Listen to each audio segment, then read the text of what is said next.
Hey, kia ora koutou whānau. Welcome back to another Big Hairy News. Chewy, good evening to you, sir. You doing well?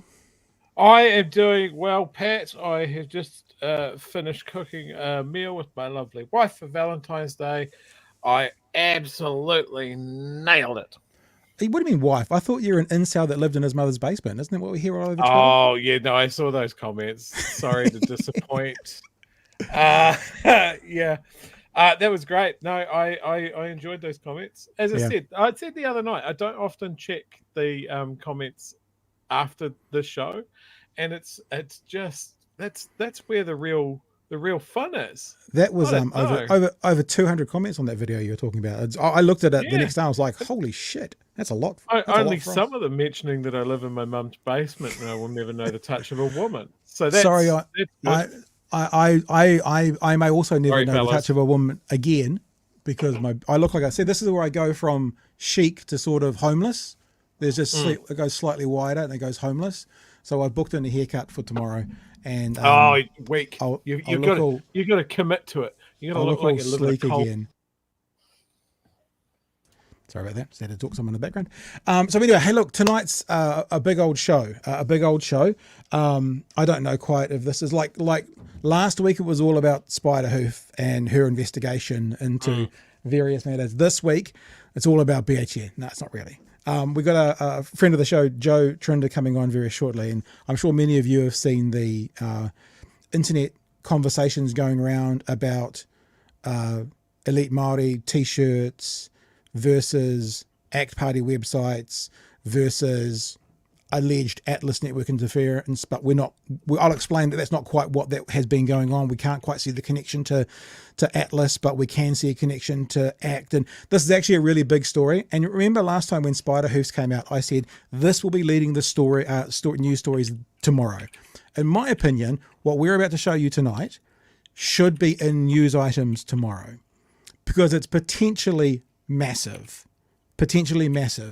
It depends who gets in on it, and it depends who wants to broadcast about what appears to be, I'm going to be careful with legal language today, but appears to be interference with an indigenous group and potentially even infiltration of an indigenous group by the ACT Party or someone associated with the ACT Party.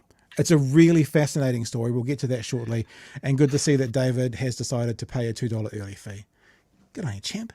Thanks for your super chat. Appreciate that. Now, normally this is where we'd go and say thanks to all our patrons. We love you to bits. We still love you, but I've got a whole bunch of photos loaded up for this conversation we're about to have with Joe, and that's normally where I put my billboard. So I'm just going to say, you know who you are.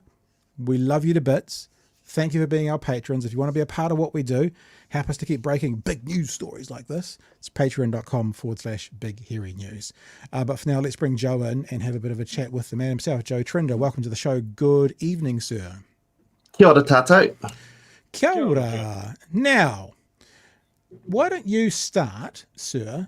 Because this kind of starts with a group that you're involved with and a group that you organise called Elite Māori. Now, I take it that you've repurposed this saying that the right uses as a bit of an attack, those Elite Māori, and you've repurposed it for your own images. Tell us about what that is. What is Elite Māori? And that's where we'll just start. So give us a bit of an idea as to what this group is. So what was happening on social media is I was getting slandered a lot as being this person called the Elite Māori, and evidently we're this nefarious group that have hoarded all the nation's wealth, but we can't make it on the NBR rich list. We're not there. But we're this sinister, evil group that are trying to take over our own country. So what I did is I started joking about it online, and I made up kind of a gang patch of it. and people really seemed to like it, and they were drawn to it. So I set up a Facebook group, and we got about 500 people come in, and so we decided that we were going to form a lobby group to kind of combat the incoming Atlas group that was starting to lobby here in Aotearoa, because we didn't have any defense against it. So it's actually your desire is to have a think tank to combat the likes of the Atlas Network, or the likes of, I don't know, Taxpayers Union, or the likes of these people who are putting out information. I do air quotes because a lot of it's just not. From a right-wing perspective, you made it known publicly that you sort of wanted to have an opposing voice in a think tank version of that, yeah? Kapa, yeah, that was the what we had the plans for doing, yeah. And in the last couple of days, I'm not sure actually exactly of the timeline, you have had interactions with someone identifying themselves as Hemi Wairua. Start the story from there. Start the story with what happened there with the T-shirts, and then we'll continue on. So we'd started to create some merchandise for this patch, because it became really popular amongst people, and people wanting to wear it for Waitangi Day. And so I got this Facebook message from this character called Hemi Wairua, and he says, "Hey, look, Joe, really like the design. We really like it. We're going to, is it okay if we start to sell some merchandise?" And so what I didn't do is I just didn't respond to him, because something seemed off. He kind of had the back head of Stan Walker, and just things didn't quite add up. So I just didn't respond to him. And so then the image he's using is a Stan Walker image. It's not a real photo. No. And then what happened is he put it up on his own website. He started putting up the merchandise. And so hang on, just for clarity, without permission, they started doing this. Hemi Wairua, kia ora whānau, and after dozens of requests from tangata whenua around Aotearoa, we have finally listed our controversial Māori Elite t-shirts on tetiriti.com. Now, so many things to do with branding and theft there. Our design, yada, yada, yada. But this is Hemi Wairua's, and I'll do air quotes for that name as well, Facebook page selling these t-shirts. Yes, so just to pack out what you're saying and show people. Keep going, sir. So he has a fully functional Shopify store. I haven't given this guy permission to use it. I haven't spoken to him.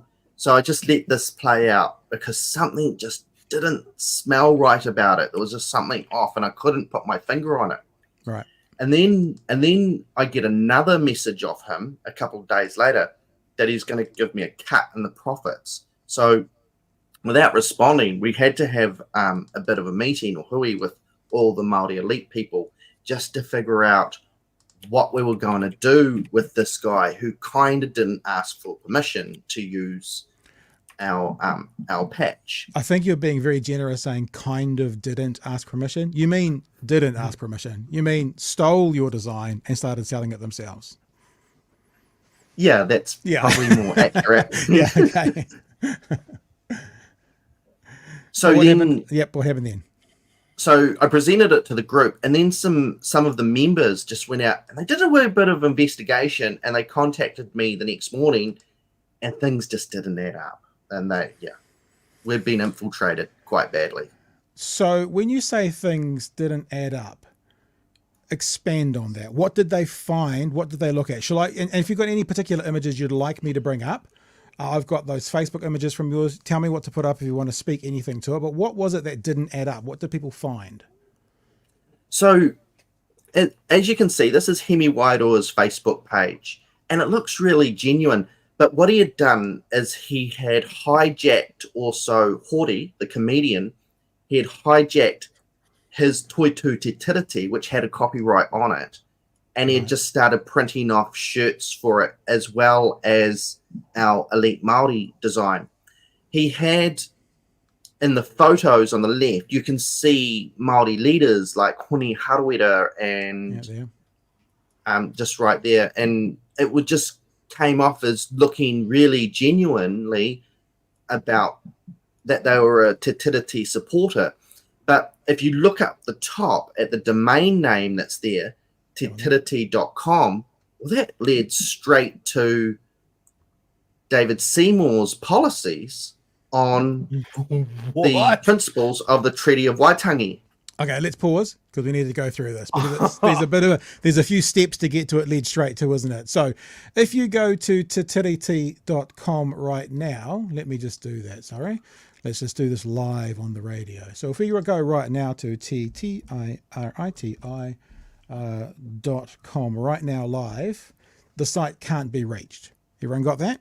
However, if you go to tetiriti.com in the Wayback Machine, you can see that there is one record for it on the 12th of February, 4:46 a.m. If you click on that, you get this message that comes up, which says you're being redirected to treaty.nz. So tetiriti.com is no longer there.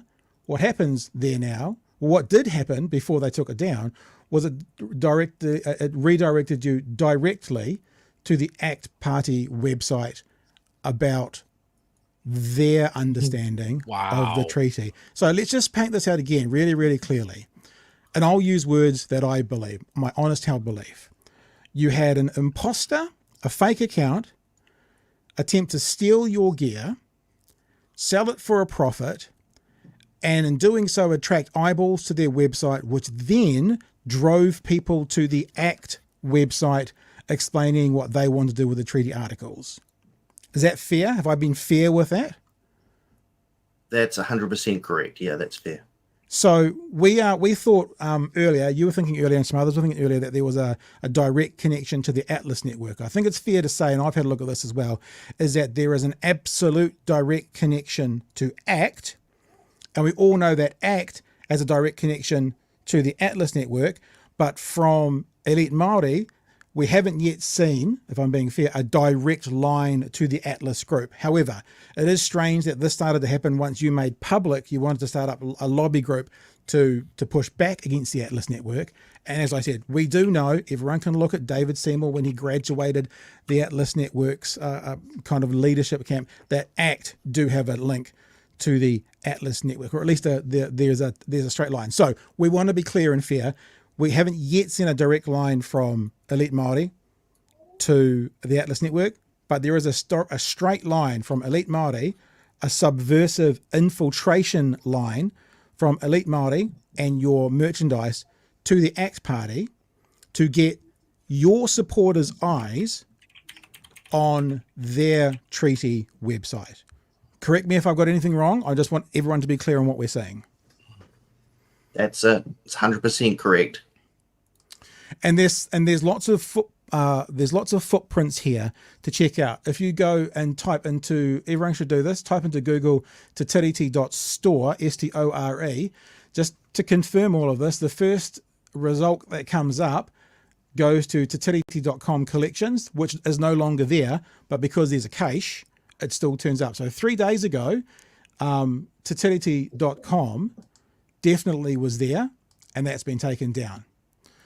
What else do we need to add in it? I guess I want to also go to some opinion-based stuff about why are they doing this. But have you heard from anyone? Have you spoken to anyone? Has anyone from the ACT Party reached out to you? Have you had any other information as to why? And if we're being fair, we'll have to say someone associated with the ACT Party has been trying to use you, your product, I guess your group, to drive people to their principles of the treaty referendum and information.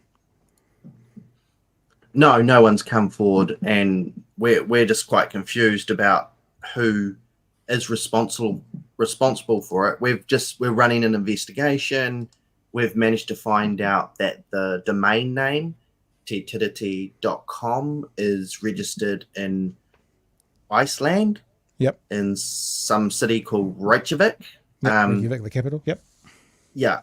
but we can't figure out who this Hemi Wairoa character is. He's a mystery, and what they've done is they've just, since I released my TikTok, they've scrubbed everything. Like the website went down, the Facebook went down. They've scrubbed everything off the internet they possibly could.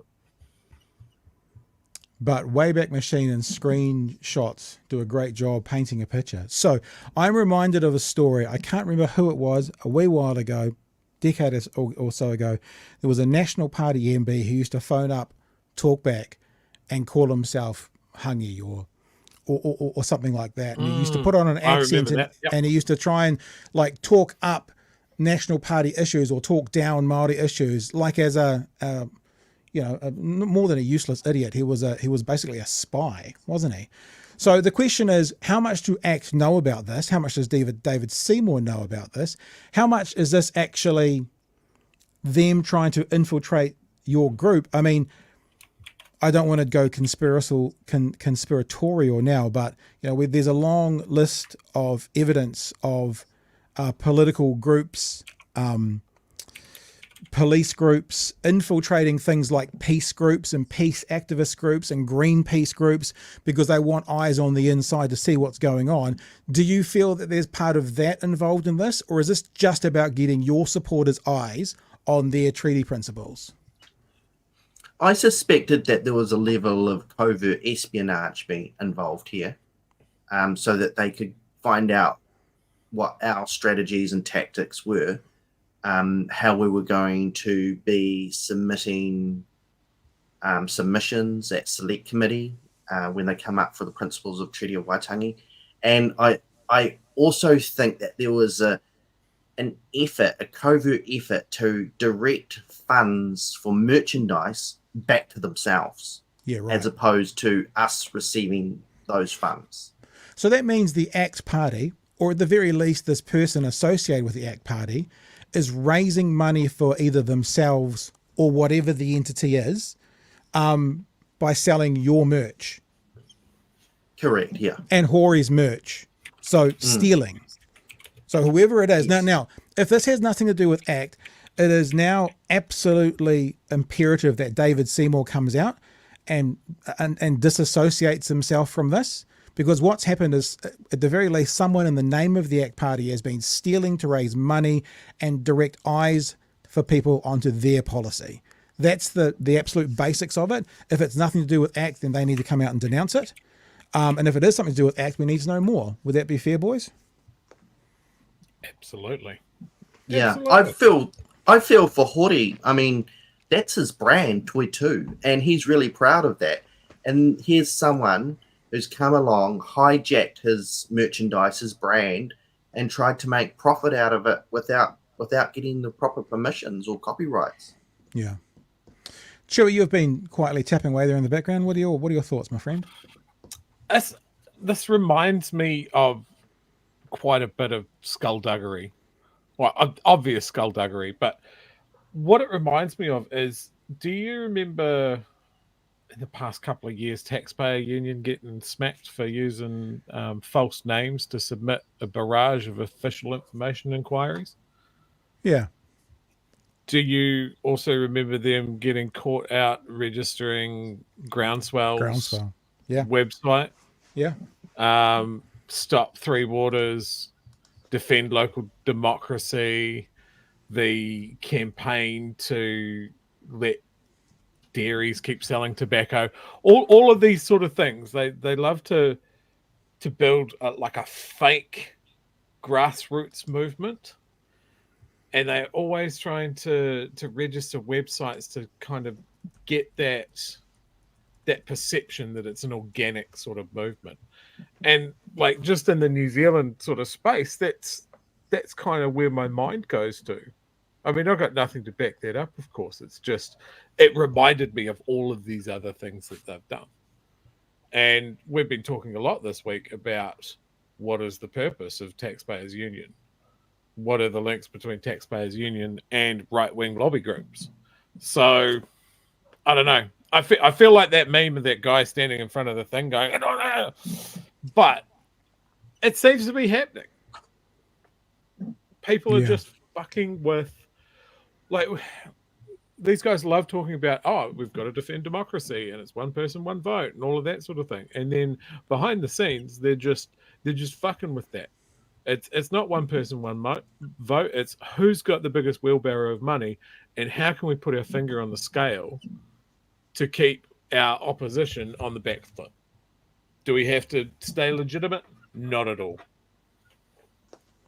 I'm just thinking one of the tactics. There's not much there. Yep, sorry, go Joe. One of the tactics that I've seen on the Twitter sphere is they like to pretend that we're all conspiracy theorists and we are wearing tinfoil hats. And whenever we mention the Atlas Network, we're out the gate and down the road. And I think that's their response to like credible information that people are bringing forward. And how can you disprove this? This is a deliberate attempt that's got evidence.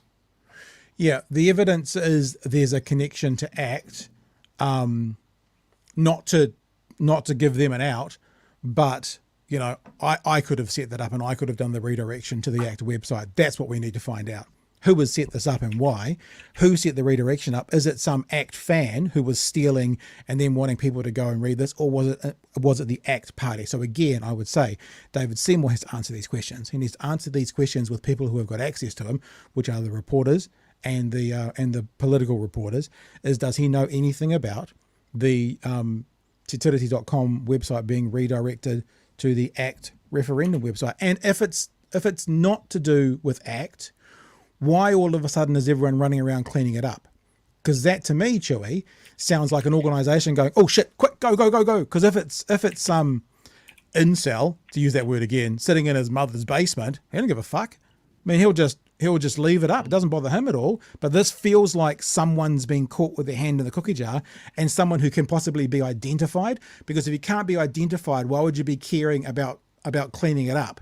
So it feels like something that's bigger to me. Again, like Chewy said, got no knowledge of that. But Occam's razor talks about the fewest number of assumptions to get to a conclusion. The fewest number of assumptions for me is an organisation, be it TPU, be it ACT, be it someone else, has gone and tried to scrub the internet of this. I just don't get the same sense that some, singular activist wanting to do this would have the same urgency to get rid of stuff. So that's what I think. I don't know if it's true, but that's what I think. Yep. How are you going on it, Joe? Where do you lean, if anywhere? I agree. It's an organisation. I mean, they're scrubbing this off the internet within 12 to 24 hours. They're redirecting websites. You've got to log into your domain provider. You've got to set up redirects. This is your average kind of geek in his mum's closet or mum's garage. He ain't going to be acting that quick. This has got a feel of it's organized and yeah. Hey, one other thing. Are you actually selling these t-shirts yourself now? Not yet. I'm about to get our merchandise, but Hemi had beaten me to it because I've only created the design recently. Yep. But Hemi had beaten me to the punch, and he had set up a Shopify store, and he was selling each shirt at $50 per shirt. Yep, we sell our t-shirts for $50. I mean, I think that's a completely fair price. Just so you know, I was going to say, where can we send people now to get them to start supporting you? But maybe what we should do is once you get that up and running, come back on and we can tell people and drive people to your site to buy some tops and stuff. Or we can sell some stuff for you as well. We can do all of that stuff. We'll help you out and get it going. Because, if you're going to design it, some ACT aligned, ACT adjacent, ACT party member, the party of business shouldn't be ripping people off to put money in their own pockets, Joe. Absolutely, yeah. Hey, before we move off, Spiderhoof wanted to say as well, Joe, this is about the idea of a think tank. A think tank as part of the resistance is a great idea. I'm not surprised David Seymour is part of the profiteering of stolen ideas. If it is David Seymour, we don't know that, but that's what people are saying. Thanks for the super chat there, Spides. And also DJ Danny Earl, Ngā mihi Joe, modern day Ngā Tamatoa. That's for you. And thank you for the super chat. Is there anything else in the chat, Chewy, that we want to get to before we let Joe go about this? Any questions come up or anything that we particularly want to get to? Just this one, just echoing what I said before. TPU has a history of using fake names to troll MPs and councils for official information requests, that sort of thing. So yeah, glad I'm not the only mind that used the red string to go there. Yeah, and look, there is definitely a connection here to ACT. Like, that's unquestionable. The only question we have is it an official connection, i.e., is it approved by ACT, or is it someone who's ACT adjacent? We need to know that from David Seymour. So David Seymour needs to be asked tomorrow about this. Mainstream media, hope you're listening. And David Seymour needs to either denounce this as some rando out in the public, or needs to mea culpa for ACT having their hand caught in the cookie jar. That's what I think. Anything else you want to leave us up with, Joe? No, that's it. Thank you, gentlemen. Thanks for your time. Hey, mate, it's a pleasure. Come on anytime. When you get that Shopify set up, come back and see us, and we can tell people where it is and what it's about. And other than that, we'll just say thanks for joining us. Ngā mihi, and we'll and keep up the good work. Kia ora. All right. Cheers, dude. Chewy, it's like I'm watching For All Mankind. Is that what it's called? All for Mankind, All the Mankind, the spacey one. Oh yes, my favourite program. Yes, you can. What is it called? Yeah, For All Mankind. For All Mankind at the moment. I'm into the second series, into the 80s. And I'm just at the part where they're trying to kind of lock hands and figure out how to get together with the Russians and the Americans together. And all that behind-scenes espionage type thing that went on in the Cold War. And I know this is not the same, but it's fascinating when you mention the Taxpayers Union and them getting... I specifically remember... Groundswell getting caught out with not being over. I mean, they're allowed to back Groundswell, but not being overt about it, being very subversive about it in the background. I think about what people are doing behind closed doors to try and put their thumb on the scale. Like you said, if we're all the same and it's all one vote, and those people with the money or those groups with the money seem to be the ones that have heavier thumbs than others, if I can put it that way. And I mean, this. I mentioned, David Seymour keeps on mentioning the timeline for his treaty principles. It's going to be a year of debate, a year of oxygen being fed into this fire. It's not good. It's not a good vibe. It's not good feelings. It's just giving oxygen to some of the worst people. Yeah. Frosty makes a very fair point, and we should put this out there as well. And Frosty has said, "You're sure it's not New Zealand First or New Zealand First adjacent?" Winston talks a lot about Māori Elites. That's fair, because they may also want to support. I mean, it could be someone or a group. That's a fair point. Just because ACT are the recipients of the diversion, maybe it's more a support of the referendum than a support of ACT. So fair, we'll put that out there. I mean, maybe. I think my mind goes to ACT TPU because they can obviously use the internet. When we talk about New Zealand First, like if someone's going to do that, somebody's got to remember their Google password or their Facebook login. Yeah. And I think for most of the New Zealand First organisation, that might be a bridge too far, and they need a nap before they get there. Who knows? I just feel like there's something here that needs to be pushed further. There you go. Free Soul says Hobson's Pledge. Maybe that would be ACT adjacent. And I mean, look, this is a lesson for a lot of people to take away. Is you might be doing things with the best of intentions, and you just want to grow your movement, your organization, that sort of thing, and you just want to welcome people in, don't you? Yeah. You want that support. You want to build the movement. Sometimes, depending on the type of movement you're in, you've got to be very careful about that, because you might be, being very upfront and very fair dealing on this. That doesn't mean everybody through your door is going to have the same idea. Yeah. No, very true. Hey, we will stay on top of that, and we will keep following that up, and we'll get Joe back on to talk about what's happening from here on in. But as I said, I actually think that this is not that they're better, but they get the reach. This should be on Breakfast in the AM show tomorrow morning. This should be on News Talk ZB tomorrow. This should be on News Hub and One News tomorrow night, because it's significant. What maybe shouldn't be quite so much on there, Chewy, is Waimate Nazis. And I was going to drop this tonight for time, but you seem very keen to talk about it. So I am very keen to talk about this. All right. Well, you've probably got more of a thought rounder than I do. So let me just quickly explain to people what's happening if you haven't heard it yet. Upset as swastika displayed outside Canterbury Auto Shop. An auto store in Waimate has been asked to remove a sign featuring a swastika. The sign, which appeared on Rayner Autos earlier this week, has caused outrage amongst some residents. When contacted by One News, the owner of the store, Jacob Rayner, said, "I'm not worried about looking bad." Waimate Mayor Craig Rowley said he had no idea why the sign was put up and said that was the matter was now being resolved. One person, who wanted to remain anonymous, said, "I saw it myself today and felt rather disgusted personally." The RSA in Waimate contacted the council as soon as they were made aware of the sign. A spokesman for the RSA said, "We find it offensive. It's a symbol of racism and intimidation." The RSA had a committee meeting yesterday, which a police officer attended, where they expressed their concerns. "We have people who gave their lives to stop that rubbish," the spokesperson said. Police confirmed they had received a complaint regarding signs displaying a swastika on a building on the corner of Slee and Shearman Streets on Monday. The imagery has no place in this community. The Waimate District Council has engaged with the person responsible to have the signs removed. Police will not be taking any further action. Read that again. The Waimate Council has engaged with the person responsible to have the signs removed. I guess it doesn't quite say so they will be removed.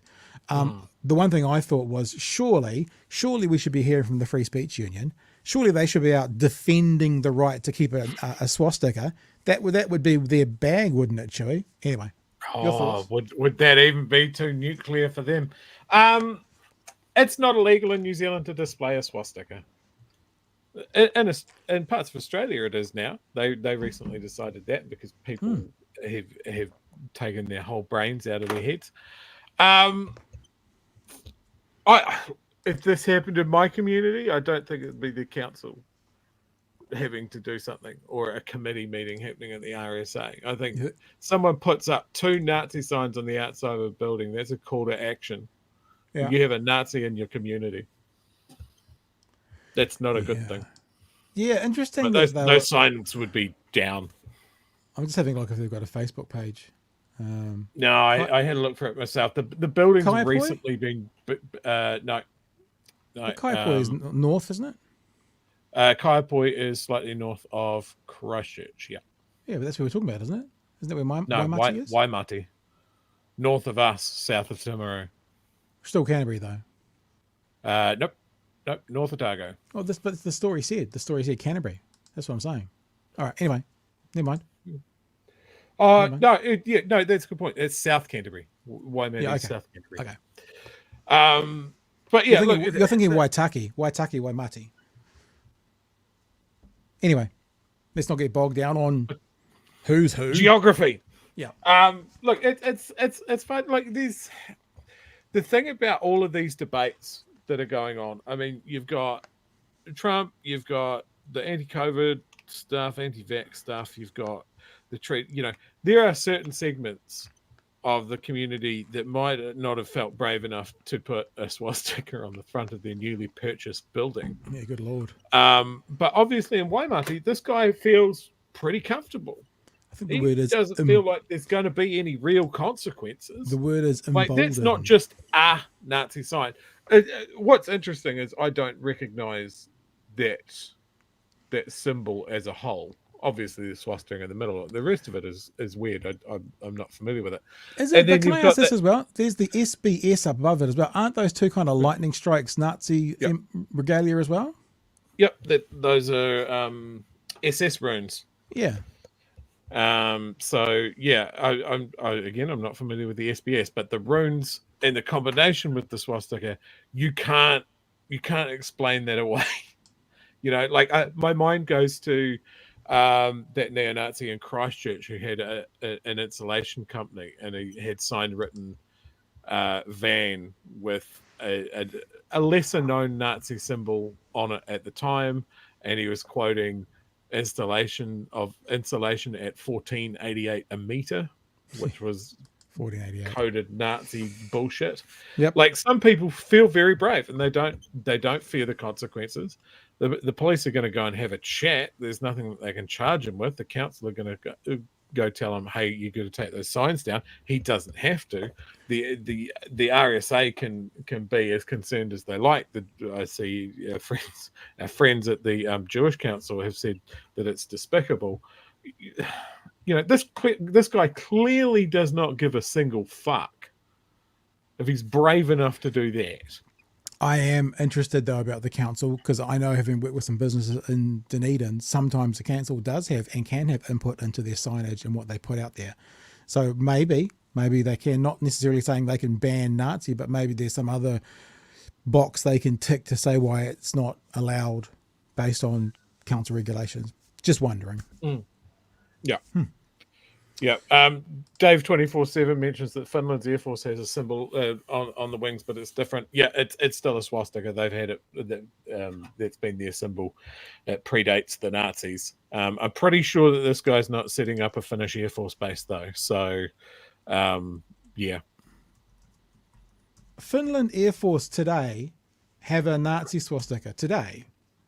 No, they have a swastika. It's not a Nazi one. The orientation's wrong, and it predates World War II. I just bought some stuff up because in 2020, they quietly dropped the swastika symbol. In 2020, they quietly dropped it.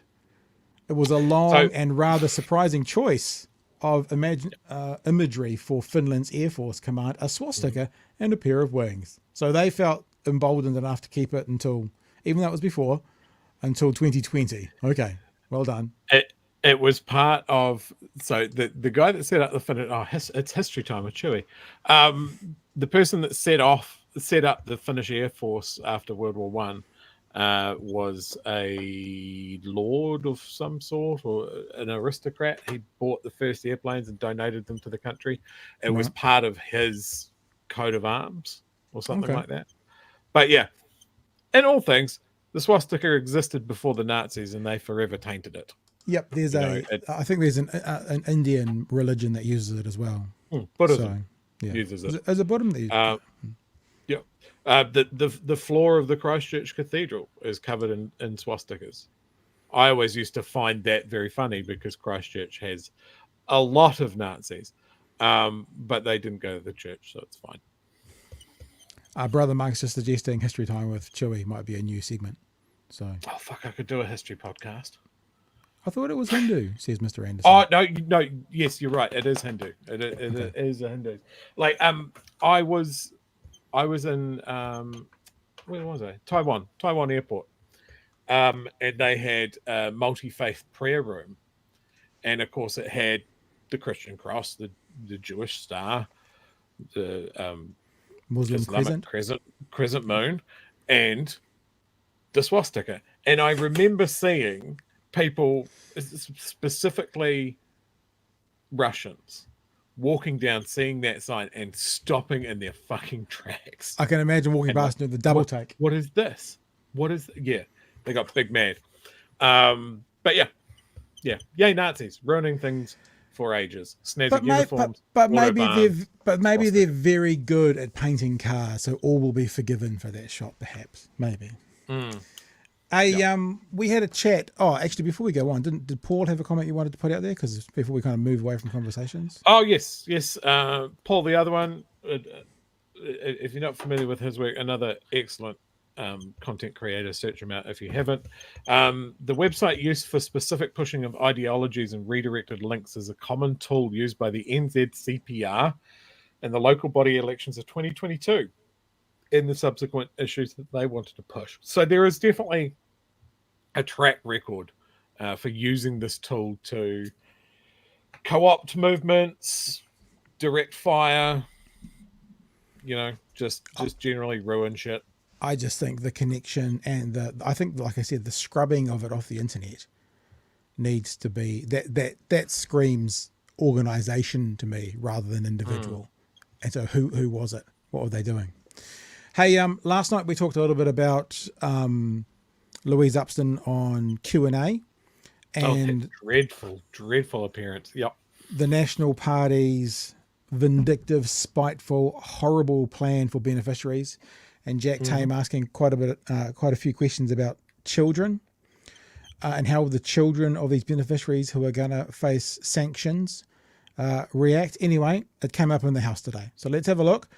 Government warning changes to benefits could see 7,000 more children in poverty. The government has been warned that the changes it is making to benefits could see 7,000 more children living in poverty. So the changes they're specifically talking about is how it's being paid, whether they index it to CPI or to inflation or to the average wage. And what the Labor government did over their 6 years, they actually switched it, because as they were switching it, it made it better to do it via inflation or the other way around. And National's flipping it back the other way, and it's going to cause beneficiaries to be far worse off. The Coalition today rushed through changes to how main benefits are indexed as part of its 100-day plan. Here's political reporter Amelia Wade. Our government is relentlessly focused on getting New Zealanders into work. The government today changing how benefits increase, tying them to inflation rather than rising wages, meaning over time they'll get less, but the government will save $670 million over 4 years. Who is that money coming from? It is coming from the poorest New Zealanders who are struggling more than anyone else in this country. Advice to the It's a very good point, isn't it? So if they're saving money, It is the point. Well, yeah, because if they're only saving point. money and beneficiaries are going to end up having less money, then part of the savings is coming from beneficiaries. It's kind of unquestionable that there's a link there. There's a link between paying beneficiaries less and saving money. So helping to pay for it. Well done, beneficiaries. Advice to the minister said her changes would mean by 2028 beneficiaries will likely be getting $18.15 less than they would under the current settings, and that they would see 7,000 more children living in poverty, though there was a large variance, meaning it could be as low as 3,000 or as high as 11,000 extra children in poverty. And we already know the system of this National Party, Chewy, when it comes to official advice, don't we? They always take it on board and make a sensible and balanced decision afterwards. Is that right? Oh, absolutely. And I think what they'll be basing it on something as a universal truth we can all acknowledge, no matter what side of the left or right divide that you sit on, is that these poor kids have had it far too good for far too long. Yep. Yeah. I think we need to take them down a peg or two. These kids living in poverty. I reckon they've had it too good. Poor kids. Uppity little things.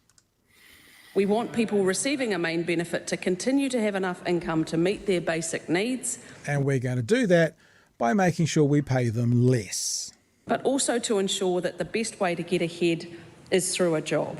It will actually reduce their ability to meet those child poverty reduction targets. Then they should be ashamed of themselves. The government was also warned their move would disproportionately affect disabled people, women, Māori and Pacific peoples. All those people who you think of when you think about ACT voters. Oh, hang on. Not so much. They're not the ones you think of so much. So not impacting the National ACT or New Zealand First voters as much. Certainly disproportionately impacting voters for the left, Chewy. It's such, in the space of 4 years, it as a line item in a government budget, it's such a pitifully small amount of money. And I just sit there going, if you need to save this much money, why not bring in more money? Why not target a wealth tax? You know, they always come at this the wrong way. What, we've got to save money from the people that have the least money. It just sounds harder. It sounds harder to do, and it sounds meaner, but it's absolutely out of your playbook. It plays into this myth that being on a benefit is fucking easy and everybody's sitting at home playing PlayStation all day. Louise Upston, I don't think she's probably been upwind of a Wins office, let alone in one, let alone asking for a food grant, let alone deciding who eats or whether they pay rent that week. I think it's the reality is, even if it's not a directly transferable amount of money, you can't argue with the fact that landlords are going to be better off financially, in part thanks to beneficiaries being worse off. What kind of government wants to have that as part of their legacy? And I'm not saying it's completely transferable, because obviously they need to give more back to landlords than that. But the reality is the wealthy under this government are going to be better off on some level because the poor are worse off. Vote National 2026. Landlords do extremely well out of wins. Yeah. Landlords get more money out of wins than beneficiaries do. It goes directly from wins into the landlord's bank accounts. They know that these poor people would never be able to afford it. They jack up the rent because it's just going straight. You just sign up as a wins provider. Yep. You give them your bank account details because you can't let the poor people touch the money. It's got to go straight to the landlords that deserve it. And they're charging top rate market rents for some shitty piece of crap, barely scraped through healthy home standards. They put like a fan heater in the bathroom and called it a day. Scumlords. All right, we'll keep going. Changes could incentivise some of those people to get jobs, but warned disabled people who cannot work had no ability to change or improve their situation. I'm absolutely focused on getting more people off welfare and into work because they will have higher incomes and more. It's not what she said yesterday, remember? Off welfare, absolutely focused to get them off welfare. The and into work is the bit that she didn't say was a top priority in the bit we played yesterday. I don't disagree that they are absolutely focused on getting people off welfare, but that doesn't necessarily mean they are then going to get them into work. They might just get them off welfare and end that part of the conversation there. May go no further. Opportunities. Though the ones left behind, officials say will fall further into poverty. Amelia Wade, Yes, so we talked about this yesterday, and the day after, we see immediately the downstream effect of what a national government does to beneficiaries. Benny bashing. I've already seen it go through the text or the chat room a couple of times, and they don't seem to be shy about actually, they're blatant. It's like there's no hiding anymore. There's no need to hide it. They'll just say, we've got the mandate, we'll do it. Beneficiaries will be worse off. Landlords will be better off. Business owners probably better off. Wealthy better off. Beneficiaries. What I'm going to do is make it as hard for you to live off a benefit, and then you can go out into the marketplace and be taken advantage of by a scrupulous boss, but at least we'll be able to tick you off a benefit even though you're now working 60 hours a week for below minimum wage because they've put you on a salary. Because if you can get $50 more working terrible conditions and being taken advantage of, it's $50 more than the benefit. So that national then gets people into their workforce and off the benefit, even though that's the reality for some people. Make it so bad that you'll accept any conditions to get a job to earn an extra $10 a week. Yeah. Look, there's some criticism in the chat of Labor, yes, but they're not government anymore. Like they could have done more for beneficiaries. They kind of slowed but didn't stop the rot. But they did some things that I wish they did more around the accommodation supplement. I wish they did more to find a way to crack down on rents that WINs are paying, because it didn't help. Landlords knew that they held all the cards, that we needed to house people and WINs was going to pay top dollar. I wish there was some way, and I honestly don't know what could have been done by the government to strong arm those guys of like, well, if you're going to be a provider for WINs and we're going to make it easy for you to get the money, then you need to give us a good price. How that would help. The problem is that we don't have enough housing. Maybe that's what it was, that there needed to be. Like all of our social housing stock is fucked, right? The state house that was in that end shot of that story, that's at the end of its life. You know, those houses can be cold and damp, and they're like, I grew up in one. That's like they had the upsides and that sort of thing, but they were houses that were built in the 40s and 50s for families from the 40s and 50s. You know, this government that we've got now is not going to go, well, part of the problem is that there's not enough places to live, so we need to build more places. One of the options that they've come up with today is, gee, what can we do? Oh, let's let foreign landlords back in again. Yeah, that's the next story. What problem is that solving? I didn't cut you off, but I'm getting pretty sick and tired of having to answer questions of people in the chat who are playing whataboutism. Because when you said, fair enough, you know, Labour, yada, yada, yada, I'm like, hang on, I remember doing the numbers on this. Beneficiaries got well looked after comparably. Like, I'm looking at the numbers right now. Benefit rates as of 1st of April 2017, single 20 to 24 was $177 a week. If we go to 2023, I'm just clicking onto it, job seeker support, 20 to 24, there it is there, $294 a week. You know, I don't want to play this. I'm not going to play this whataboutism when it's horse shit. Yeah, but what about Labour? It's like, fuck Labour. They're out. And actually, if you want to load up numbers with numbers, I will happily load up Labour in the first decade of this year and from 2017 to 2023 versus national in the 90s and national 2011 to 2017 for beneficiaries. It's never going to be perfect, but I do not accept and I will not play whataboutism with people who don't have a cogent argument to support this beneficiary bashing other than go, yeah, but Labour. It's not an argument. And if you don't have an argument, I'm not normally this rude, but you can fuck off. Don't subscribe. Don't comment because it's bullshit. Come with something cogent, come with some examples, come with a decent argument, or fuck off. I'm sick of it, right? We didn't vote for, I didn't vote for Labour. I'm not a Labour stooge, right? But I acknowledge the most vulnerable in the country and how they were looked after better, not perfect, but better under every fucking Labour government versus every fucking national government. And we're just seeing it again. So fuck off. Go somewhere else. Take your bullshit elsewhere. I'm over it. Done. Pat, I'm just going to point out that you're muscling into my territory. Yeah, sorry. It's because I'm a bit ginged today. Don't worry. It's all getting cut off tomorrow. Did we get our medication mixed up? So, yeah. No, I'm not finished. I'm not finished. Anytime you want to put numbers, anyone watching this, of national up against Labour, of the governments that have gone past and what these assholes are already doing up against Labour-led governments of the past, I will bet my house on it that your team looks like horse shit any day of the week. Now I'm done. Sorry, Joe.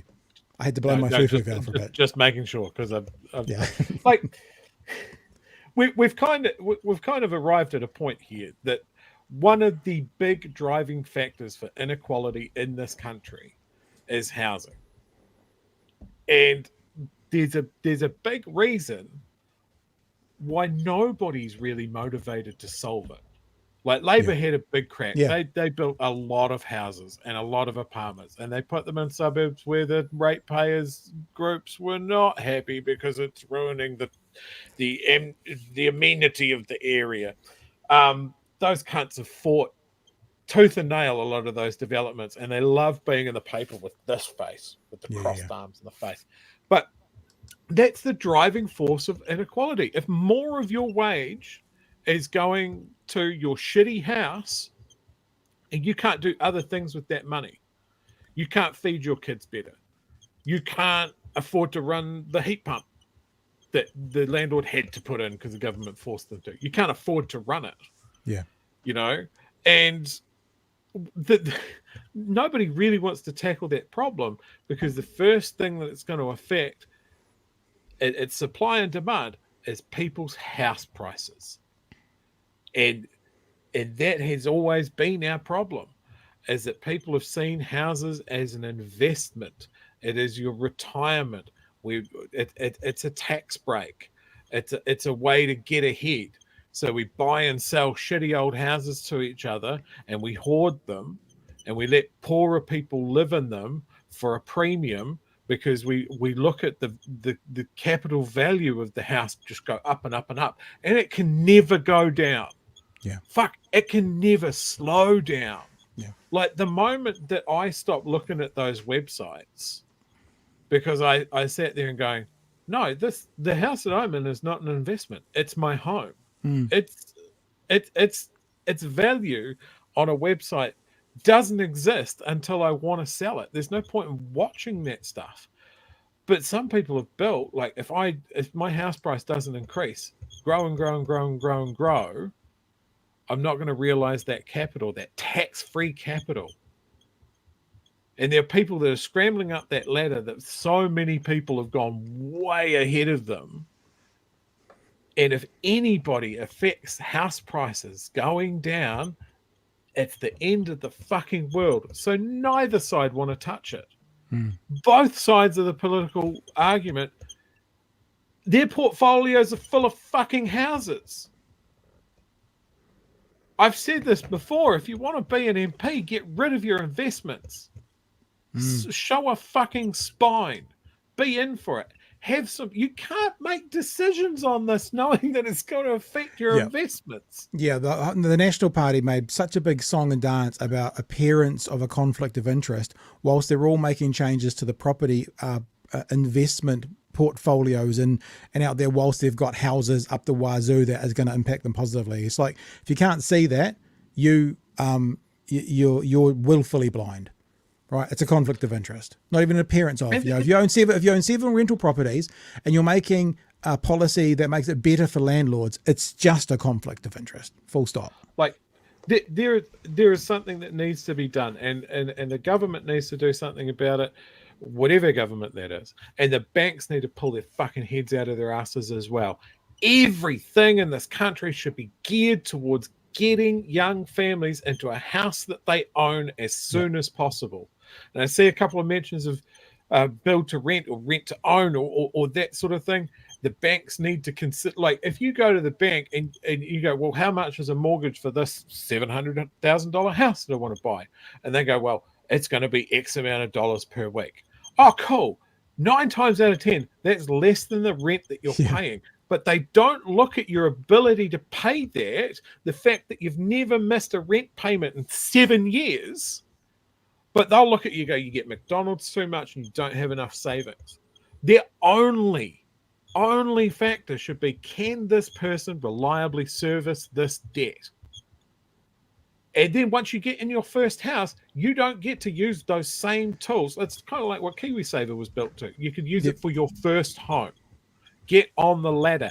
Because for a lot of people, that is how you start a family. That is how you grow your family. That is how you raise good kids. That's how they become good citizens. And then, you know what? When your job done of raising good citizens is over and you need to retire, you have a house. It's free and clear. You've been able to put money into your retirement fund. We're looking at an absolute crisis in housing as people hit retirement age and they haven't paid off their mortgage. And they're relying on whatever's left in their KiwiSaver. And God help us if National Super isn't there. That is a crisis that nobody is looking at. It's like I'm standing in the middle of a railway line. I can see the lights and I'm the only one. And everybody's like, oh, it's a lovely day out on the railway tracks. Well, look, Chewy, I think it's probably your time to have a rant. We've mentioned this already in this conversation. I haven't seen this story yet, so we're watching it all blind because I didn't watch TV3 News tonight. But the headline was enough to grab me to go, we got to watch this tonight. Leaked paper reveals government considering allowing potential influx of overseas landlords. I haven't seen this yet. I actually don't know what it's about other than the headline. What problem are they solving? Now this is your turn, right? I'm now, my fufu valve is blown. I'm done with rants, but this is your turn. So let's have a listen. Oki mai anō, welcome back. News Hub has been leaked another cabinet paper which reveals the government is considering... I just think that's what, the 5th? I just want to make it clear this, no chaos in this government. That's about the 5th cabinet paper that's been leaked, just to be clear. They should just put these guys on the mailing list. Yeah. It'd save a lot of time. Yeah. for a potential influx of overseas landlords. The Housing Minister's preferred option is to allow foreign buyers to invest in not just large-scale built-to-rent housing, but any residential land if they intend to develop even just one house on it. But there's a big legal warning. If they do this, it can't be undone. Political editor Jenna Lynch has this exclusive. This will be interesting. I haven't seen this, but that's what they used to say about buying and selling farms. But when we use the Overseas Investment Office, the reason you could do that was you had to apply to the Overseas Investment Office, the OIO, to buy the Crayford farms, which is one of the big ones. But then when you come to sell it, you can sell it to any New Zealander. But if you sell it to another foreign entity, you have to go back through the OIO. You couldn't just then, like a let's just say an Argentinian company can't buy the farm and then sell it to a Swedish company or another Argentine. If it's going to be an international owner, it would have to go back through the OIO, which was a bit of a protection for international investment. So to hear them saying there might be no going back, I'm intrigued. Report. In charge of the tractor, we've got Chris Flux in charge, absolutely in charge. But losing control of cabinet confidentiality, News Hub has been leaked another cabinet paper. Look, I mean, yeah, I'm not worried about it at all. Once incredibly rare, this is at least the... Blah, blah, blah, blah, blah, blah, blah, blah, blah. That's all, folks. Yeah, I remember I called him Porky Pig once. When he gets that stuttery, Jesus, you know it's not going well. dreadful. Let's have this for a second time because it was brilliant. paper. Look, I mean, yeah, I'm not worried about it at all. Once incredibly rare, this is at least the fifth major leak since the new government took office. There you go, 5. I walk my greyhound twice a day and she has less leaks than this government. The draft cabinet paper shows Housing Minister Chris Bishop wants to issue a ministerial directive, a letter that sends a strong signal that New Zealand is open for investment to increase housing supply. Foreign buyer ban remains in place. That's a coalition commitment. Not touching it at all? We're not touching the foreign buyer ban. National's foreign buyers tax was killed by New Zealand First in coalition talks. In its 100-day plan, the government signalled it would instead amend the Overseas Investment Act to make it easier for foreign investment in build-to-rent housing developments. The paper shows they're looking to go much, much further. We're looking at a range of options to make it easier for build-to-rent housing in New Zealand. What are those options? List them for us, please, the Bish. What are they? You've said there's a range. What are they? The Housing Minister proposes allowing foreign investment in not just large-scale developments, but all new housing, allowing overseas buyers to purchase residential land if they intend to build a single additional house on it, as long as they don't intend to live in it. There's a whole range of... So what else would it, if you're going to buy land, what else would you be doing other than building a house on it?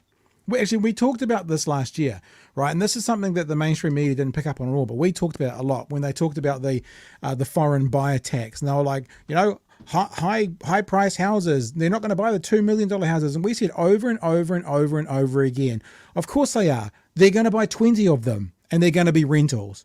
And then they're going to retire to New Zealand in their $30 million mansion.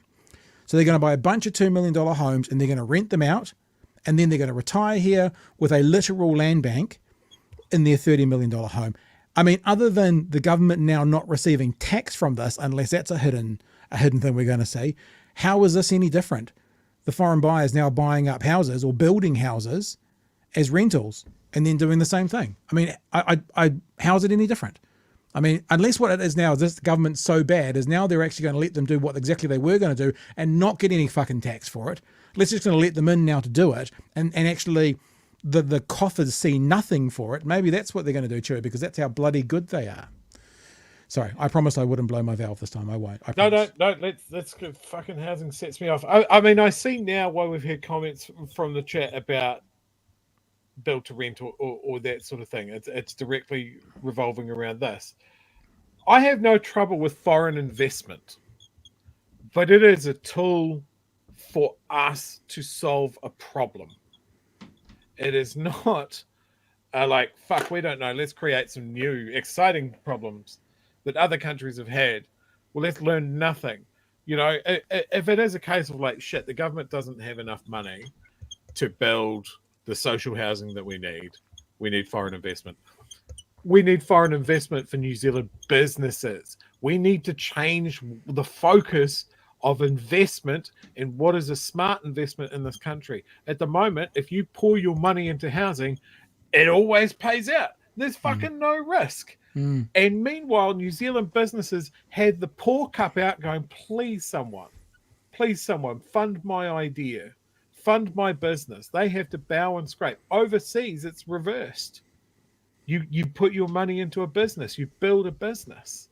That's why there's a big difference. We make money by selling shitty houses to each other, and then we invite the foreigners in to buy the big houses, and we don't put enough structure around them to target them of like, well, if you want to make money out of New Zealand, then you have to solve a problem for New Zealand. And the problem that we have is we don't have enough housing, and that's too expensive. So we want you to build an investment property that is affordable housing. And we are going to put a structure of rules that we need you to stick to. Yeah. And that is the other thing. The rent profits go offshore, that we need to make sure that we get our bite of that. We talked about that with like mineral rights and that sort of thing. You know, the royalties go offshore. There's always someone clipping the ticket to make sure they can cry poor and they go, oh, well, I didn't actually make as much money as I thought I would. Fuck off. Like, I just don't see what problem this is solving apart from we need foreign donors for our next election. Yep. Let's get that underway. That's the problem that we're solving today. All right, let's keep going with the bush. Things that governments go through before they make policy announcements, and we're not at the stage yet where we're making those announcements. And so can I take from that you haven't got New Zealand First across the line yet? We are discussing internally and as a coalition government the range of options. The paper comes with significant legal warnings, including the government could no longer decline an investment if it was deemed contrary to the national interest. And it can't be undone. Alongside a bolded, legally privileged title, the paper states our international obligations will prevent any future government from expanding overseas investment screening to include these assets in future. Exactly what National was warned about and denied would be a problem last year. Yeah. So as we said earlier, without having seen the story, this sounds like the foreign buyer tax without the tax. So good one, National. Let's just let your rich mates come in and do this. And then, as Chewy said, you've got some funders for next time around, but the country doesn't see much from it. I'm not going to comment on legal advice the Crown's received. Not willing to comment on much, leaving the leaks to do the talking. OK, Jenna, so what is the likelihood of National getting the support to open up foreign investment this March? Yeah, National getting creative in its pursuit to open up New Zealand land for foreign investment in housing. National seems optimistic about this, but this was a draft cabinet paper. I understand it hasn't been to cabinet yet, and fulsome conversations with coalition partners have not yet taken place. The optimism is perhaps fanciful. New Zealand First will not support this. It goes against the fibre of their being, and the word that I'm hearing out of those quarters is that it is dead in the water, dead on arrival, as we have already learned with this coalition government. Unless National got it inked into those coalition deals, good luck to you, Chris Bishop. Yeah, well, maybe. But, you know, maybe. I mean, what happens when people start negotiating is New Zealand First wants something else that isn't in that inked paper, so they have to negotiate. They figure out a way that they can have investors in but not have I don't know. It's just, the reason they would have done this paper, someone would have wanted to investigate it. If they want to investigate it, someone from within the ministry, you know, perhaps the Bush, right? If they want to investigate it, that means they have an idea that they want to get out there. And if they don't get it out this way, they'll tweak it 5%, they'll move it 8%, they'll change that one with that one, and they'll get it out a different way. So that's the concerning thing about this. Even if this is dead in the water, it shows what intention this government has and what they're going to try and do. Because this is the second time foreign buyer tax, now this, again and again and again, until they either get voted out or they get one of them over the line. Yeah, it shows like none of this has any skill to it. It's inept. It's bumbling. I've got so many comments there. Old Mr. Frodo over on Twitch. That means that it was New Zealand First that leaked that paper. They want public opinion against it before it's even finalised. I would say you're 100% right on that. Yeah, interesting. 100%. We've got a comment from the Mellulator. Smell you later. That sounds painful. Looking forward to Kerry McAnulty going at Christopher Bishop questions in the House tomorrow. That might be something to keep an eye on. What do we got? We got Brother Monk here. Auckland, 40,000 empty houses. That's the size of the blended population, and then some. So there's houses out there. They're just all being land banked or Airbnbs or, you know. Yeah. Jack here has a good comment. Shares should be the focus, not property. It would increase our productivity through the roof, and it's been proven that the Standard & Poor 500 has always outdone property. Generations have been lied to. Let's also and around and around we go. We were talking about Louise Upston before, right? Yep. What do you reckon if I went into her office, there's a framed picture of Ruth Richardson? If I go into Bishop's office, I'd have to push the door really hard because there'd be stacks of cigarettes behind it. These guys are just, it's infuriating. Let's say thanks to some super chats that have come in. Subterfuge. If you need subterfuge to get your ideas out there, they are probably not good ideas, says Peter. This was, I guess, when we were talking back and talking to Joe as well. Ian, thank you for the super chat, Peter. $5, appreciate that. $10 from Ian. Ian, thank you for the $10 super chat. Most community organisations rely on unpaid workers, so this anti-community and anti-society. This is anti-community and anti-society. Peter thinks I was spitting the facts. Apparently, I just had a bit of a moment, didn't I? Thank you for the $2 super chat. Moment. Appreciate that. We're going to clip that one out, are we? And the technician for $5 says the American middle class crisis: real stories by Noam Chomsky, wealth inequity documentary on YouTube, relevant to failure of capital system globally.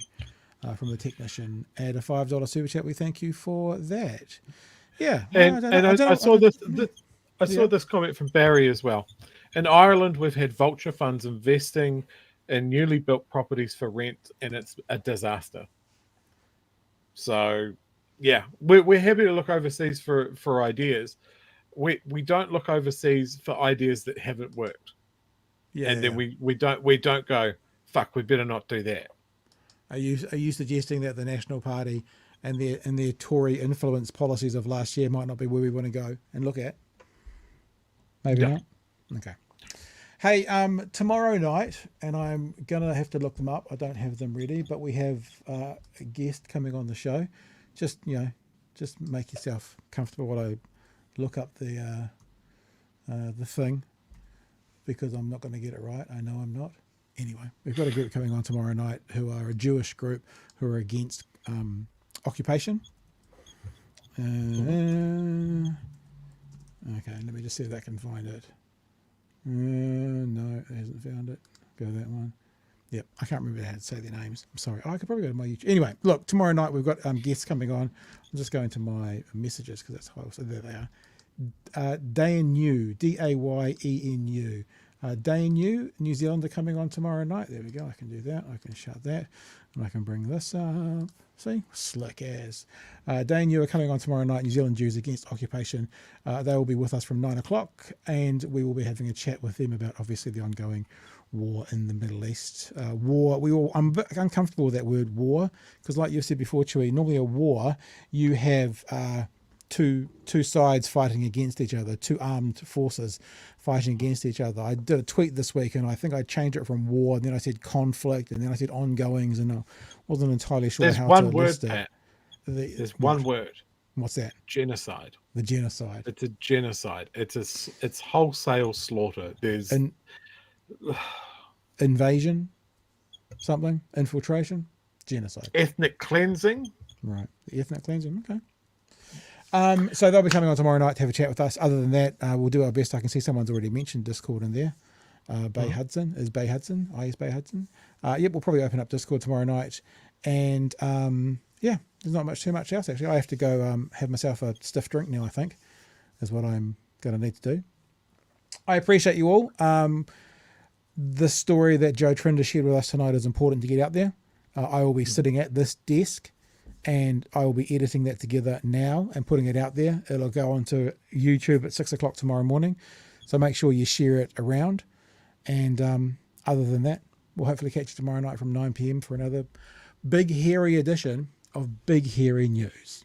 That's it for me. Anything else? I'm going to leave with one thing. Sure. Someone flipped this to me on Mastodon during the show. Absolutely perfect.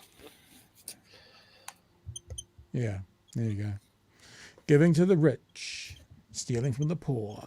All right, team, we'll leave you with that incredibly sad image and catch you tomorrow night from 9 p.m. Hooroo.